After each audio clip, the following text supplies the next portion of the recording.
Hello, this is Design Innovation and Land Assets, the LRN, which is hosted by the Innovation School of the Glasgow School of Art, with Professor Lynn Sayers-McHattie as the principal investigator and myself, Dr. Brian Dixon of Ulster University, as the co-investigator. Our aim is to form a community-orientated, democratically focused network around land asset decision-making, and we're taking distributed and peripheral geographies as an initial context of interest. Our work is based on the island of Lewis, and we're focusing, of course, on the community-based decision-making, but particularly on design's role therein. And our network will link up community stakeholders, ecologists, cultural geographers, development agency partners, policy specialists, designers, and artists. We had originally planned to be workshop-based, and I'll come on to that in a minute, and the intended outcome is an early-stage land asset decision-making framework.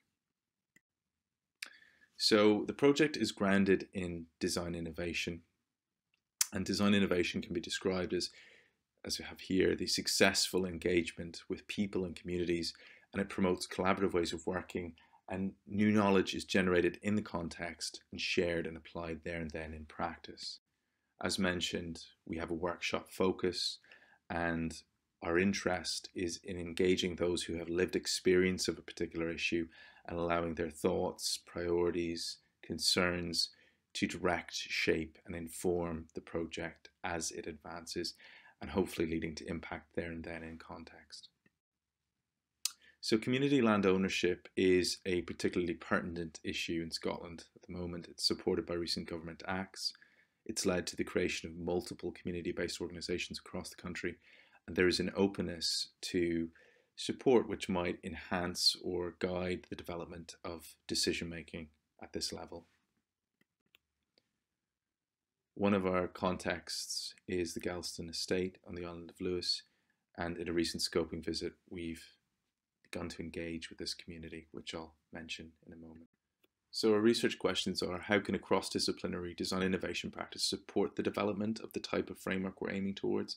And equally, what specific approaches and best practices can support collaboration across the body of stakeholders that we're seeking to engage here?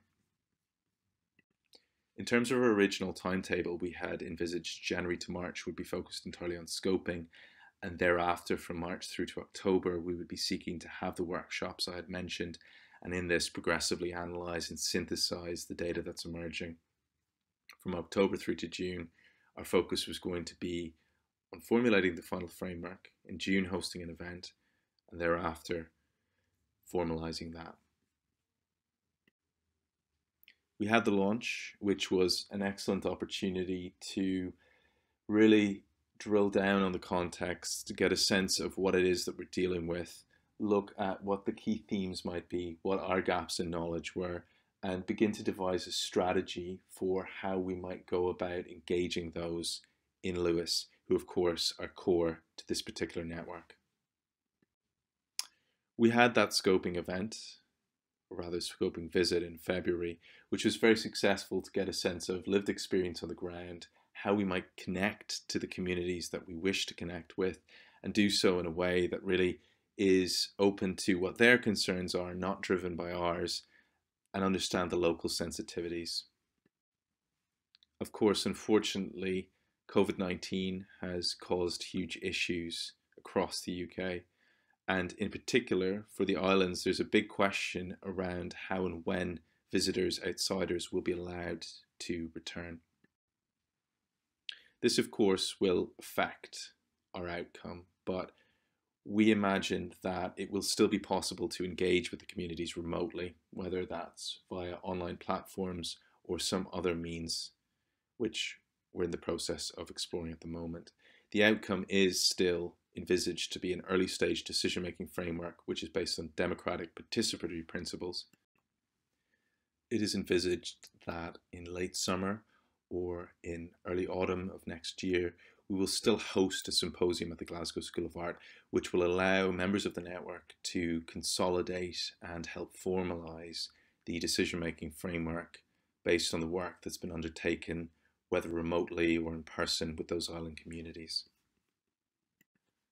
In terms of a contribution, it's hoped that our outcome will complement existing expert-led approaches to planning by functioning as a complementary community-led approach. Thank you.